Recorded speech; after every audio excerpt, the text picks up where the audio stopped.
साथियों नमस्कार, कृषि बाजार भरतपुर से मैं हरपाल सिंह। साथियों आज की चर्चा करेंगे सरसों, सोयाबीन, मूंगफली और कपास के बारे में। लेकिन उससे पहले आप सभी से वही अनुरोध कि जो भी साथी हमारे चैनल पर नए हैं वो हमें लाइक, सब्सक्राइब और शेयर भी कर सकते हैं।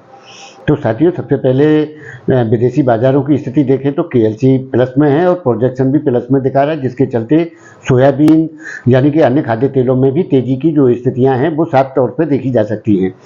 साथियों सरसों के बारे में चर्चा करें तो सरसों की जो अराइवल हैं, जो पहले 7.25 से 9.5 लाख या 9.25 लाख बोरी के आसपास हो रही थी, जो घट करके अब 4.5 से 6.5 लाख बैग्स पर ही आकर के सिमट गई है, जिसके चलते आवकों का जो प्रेशर होना चाहिए था वो सरसों में देखने को नहीं मिल रहा है। उसके बावजूद सरसों की जो स्थिति है वो यानी कि जो मानसून यानी कि फसल पर जो सीजन का जो न्यूनतम भाव था वो सरसों के अंदर न्यूनतम भाव चल रहा है, यानी कि सरसों 5,000 के लपेटे में चल रही है, जिसके चलते अभी इसमें स्टेबिलिटी की स्थिति बनी हुई है। साथियों लोगों का अनुमान घटने का रहा था कि मई के महीने में निश्चित रूप से खाद्य तेलों में बड़ी गिरावट का दौर देखने को मिल सकता है, लेकिन ऐसी संभावनाएं कहीं से कहीं तक प्रतीत नहीं हो रही हैं और उल्टे बाजार अब तेजी की ओर ही अग्रसर होता हुआ प्रतीत हो रहा है। साथियों जैसा कि लोगों का अनुमान था कि जो सोयाबीन प्लांटों में 4700 रुपये आ गई थी, उसमें 50 रुपये का इजाफा होकर के 4750 रुपये प्लांट बोले जा रहे हैं सोयाबीन के अंदर, और आगामी दौर के अंदर निश्चित रूप से इसमें अभी और सुधार की बाकी काफ़ी गुंजाइशें भी प्रतीत होती हैं। साथियों जैसा कि आप सभी जानते हैं कि सरसों के अंदर जो स्थिति है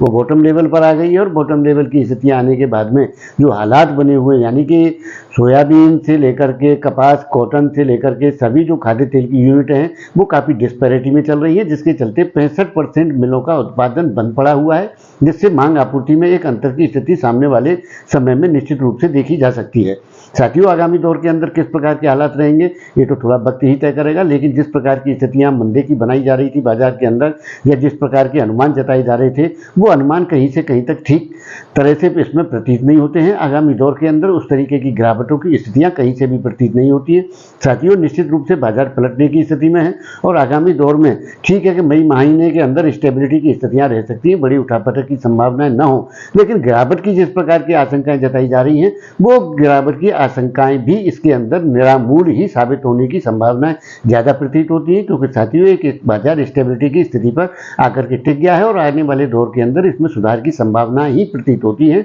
जबकि गिरावट की स्थितियां कहीं से कहीं तक नजर नहीं आती हैं।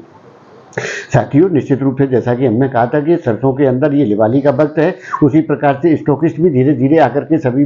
जिनसों में सक्रिय हो रहा है, क्योंकि जिस घटे भाव पर माल मिल रहे ठीक है कि वो माल की उठाव जो उस प्रकार का नहीं आ रहा है जिस प्रकार की स्थितियां इसमें देखने को मिलेंगी, लेकिन वैसा दौर भी निश्चित रूप से जल्दी ही देखने को मिलेगा। साथियों आज जो देश के अंदर खाद्य तेलों की स्थिति है बड़ी विकट स्थिति से उद्योग गुजर रहा है और उसी के हिसाब से किसानों को भी उसी प्रकार के नुकसान की जो है स्थितियां इसमें देखने को मिल रही हैं। साथियों सोयाबीन का किसान, मूंगफली का किसान, कपास का किसान, सरसों का किसान सभी परेशान हैं, क्योंकि उनकी फसल का उन्हें उचित मूल्य नहीं मिल रहा है और उसके बावजूद जो इंडस्ट्री है उद्योग को भी उसमें डिस्पैरिटी का सामना करना पड़ रहा है, क्योंकि जो सरसों आज समर्थन मूल्य पर खरीदी जाती है उसका तेल 125 और 130 रुपये जाकर के पड़ता है, जबकि बाजार में थोक भाव 100 रुपये के भाव में सरसों के तेल की स्थिति बनी हुई है। साथियों जैसा कि लोगों का मानना था कि सोयाबीन और सरसों के तेल में जो इस वक्त की स्थिति है वो करीब करीब 8 रुपये का अंतर है, यानी कि जैसा पहले चलता था कि 8 से 10 रुपए के अंतर सरसों में और सोयाबीन के तेल में निश्चित रूप से बने रहते हैं, जो आगामी दौर में इसी स्थिति के हिसाब से बाजार को अनुपातिक रूप में बांटते हैं। साथियों पिछले साल की स्थितियां अलग थी, उसमें लोगों का जो स्थितियां थी वो 4 रुपये से 4.5 रुपये किलो तक के अंतरों में सिमट गई थी सरसों और सोयाबीन की जो है तेल उद्योग, जो कि अभी इस दौर में ऐसा देखना प्रतीत नहीं होता है, क्योंकि ये अंतर निश्चित रूप से इसी स्तर पर बनेगा, क्योंकि 100 रुपये से नीचे सरसों का तेल नहीं टूटता और 5,000 रुपये से सरसों